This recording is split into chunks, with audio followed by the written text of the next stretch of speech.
Hey, Frontline fans, welcome back to Comic Frontline. And fans, you're back with me, Mike Spider Slayer, getting ready to bring you that all important comic book review so you, the fans, can make a decision what comic books to buy.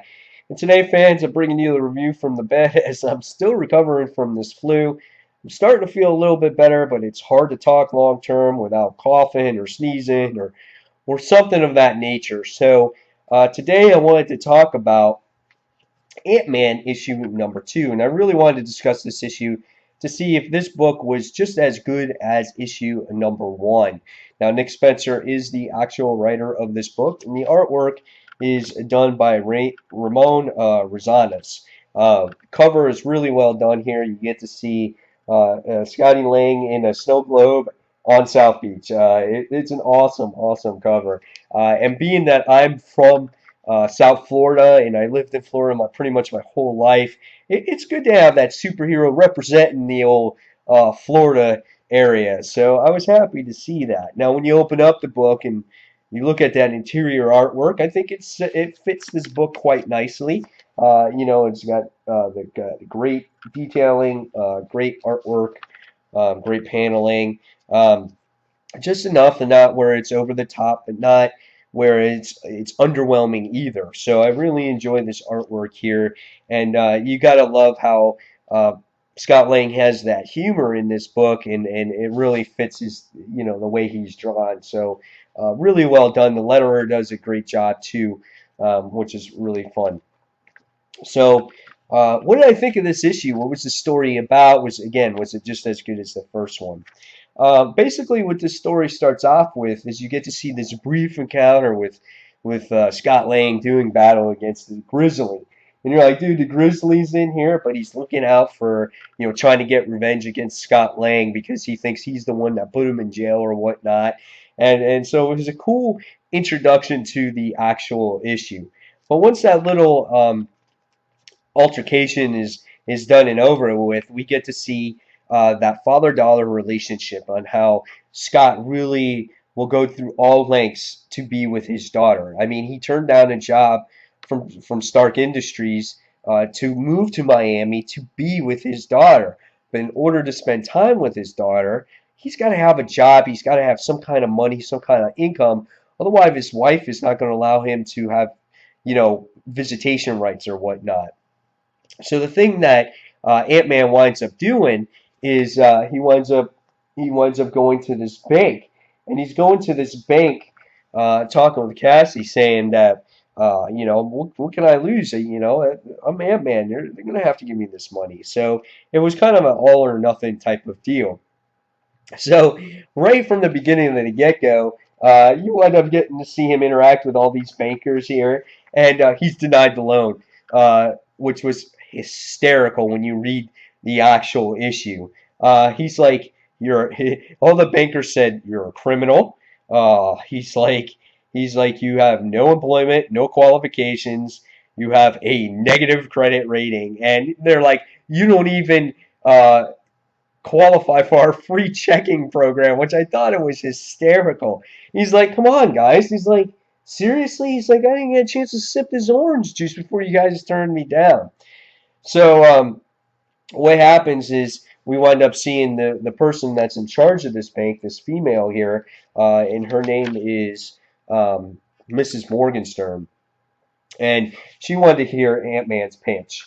And basically his pitch was the job that he turned down at Stark Industries, and he was going to be head of security or whatnot, and he winds up calling Ant-Man Security Solutions instead of Iron Man Security Solutions, which was funny. And basically, what happens is he's trying to prove the bank that your security sucks and it can get broken into at any time. But when he's trying to do this presentation, we wind up finding out that this robot winds up coming out, and it's called the Midas Bot, and it turns people to gold. And this was back from 1940s that Hitler's scientists created. Now, what was the robot doing in there? Dude, we have no idea. And this is what the robot wound up looking like. And it was like, holy crap, dude. So this robot winds up starting to take over this bank. And basically what happens is Ant-Man finds it as his responsibility to go out there and stop this robot. He winds up being successful. He stops this robot, and just as he's getting ready to walk out, with his head down in shame, uh, the head person, winds up being partners with him. He winds up getting this business loan so he can be in charge of his own security business, and he's gonna be 50-50 partners with this woman that's in charge of the bank. I thought it was really cool that he thought about actually stealing money.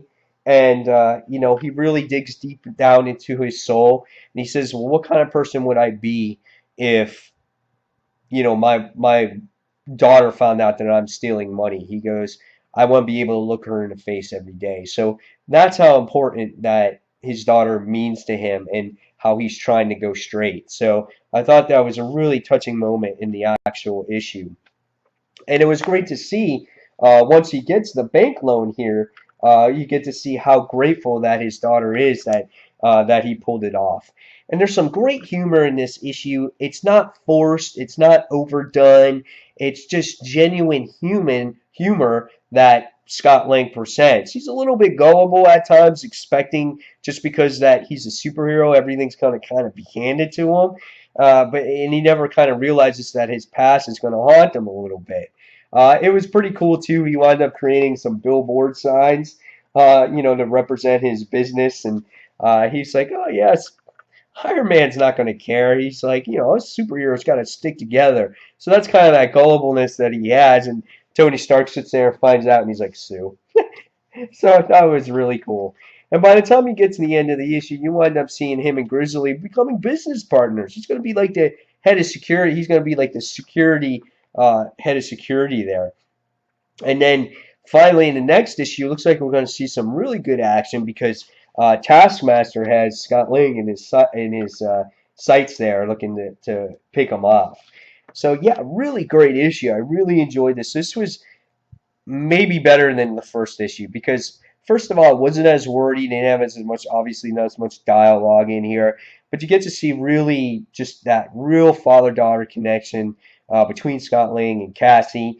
And if you guys read the letters columns in here, for all you people that uh, are unsure of what's going on with Cassie, Nick Spencer says he's gonna address that issue in future issues of Ant-Man, and that he didn't want to start off this series with people going back into the history books trying to find out who Cassie is, what she's about, and things like that. So he just wanted to introduce the series and get people to know Scott Lang and who he is and where he came from and how he acts. So it's really cool to see again that father-daughter interaction. And I really love this book. This is a great book, and for me, it was another 5 out of 5 stars. Really enjoyed it here. I can't wait for issue number 3. And guys, tell me your thoughts on Ant-Man issue number 2. Do you like this book just as much as I do? And I think Nick Spencer's a great writer. He did a phenomenal job on Superior Foes of Spider-Man, and he's doing it here again with Ant-Man. So fans, as always, thank you for watching Comic Frontline. And until the next comic book review, this is Mike Spiderslayer signing off. Check out comicfrontline.com and check out comicrelated.com. And I'll see you guys in the next review. Take care, fans. See you soon. Bye.